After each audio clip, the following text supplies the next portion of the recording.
মহান স্বাধীনতা দিবসে যে সকল বীর সেনানী শহীদ হয়েছে তাদের রুহের মাগফিরাত কামনা করছি। বাংলাদেশের আজাদীর আন্দোলনে 1858 সালে সিপাহী বিদ্রোহ থেকে শুরু করে আধিপত্যবাদ বিরোধী আন্দোলনে যারা শহীদ হয়েছে, 24-এর আন্দোলনে 24-এর বিপ্লবে যারা শহীদ হয়েছে, সকলের শাহাদাত মর্যাদা কামনা করছি। সম্মানিত উপস্থিতি, স্বাধীনতার এত বছর পরেও বাংলাদেশের মানুষ এখনো স্বাধীনতার স্বাদ গ্রহণ করতে পারে নাই। বারবার আমাদের উপরে যে সকল শাসক গোষ্ঠী চেপে বসেছে, তারা আমাদের স্বাধীনতাকে টুটি চেপে ধরেছে।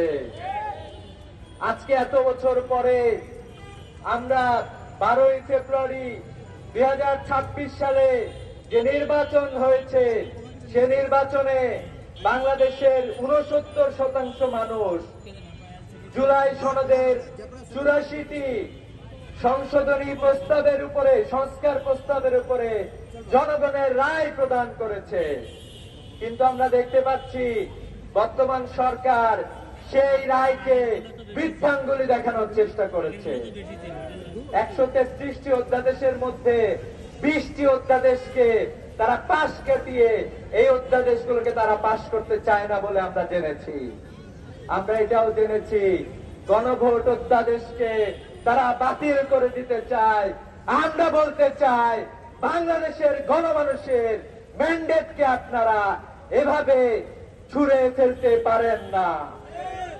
জনগণের উইল সংবিধানের চেয়ে বড়। জনগণের আকাঙ্ক্ষা অনুযায়ী বাংলাদেশের সংবিধান রচিত হয়। অতএব এ ধরনের ডিস্ট্রাকটিভ কার্যক্রম থেকে আপনারা ফিরে আসবেন সেই প্রস্তাব রাখছি। আমরা আরো দেখতে পাচ্ছি গুম প্রতিরোধ যে অধ্যাদেশ ছিল সেটিও বাতিল করার চক্রান্ত চলছে। মানবাধিকার যে অধ্যাদেশ ছিল সেটিও বাতিল করার চক্রান্ত চলছে। আমরা বলতে চাই, আপনারা শহীদের রক্তের সাথে গাদ্দারি করছেন। আপনাদের কর্মী ইলিয়াস আলীকে গুম করা হয়েছিল, তার রক্তের সাথে আপনারা গাদ্দারি করছেন। বর্তমানে স্বরাষ্ট্রমন্ত্রীকে দেখছি, উনি খুবই বিভিন্ন ধরনের সংবিধানের বিষয়গুলো সামনে নিয়ে আসার চেষ্টা করছেন, অধ্যাদেশগুলো বাতিল করার চেষ্টা করছেন। আমরা বলতে চাই, আপনি আপনার অতীত থেকে শিক্ষা গ্রহণ করুন।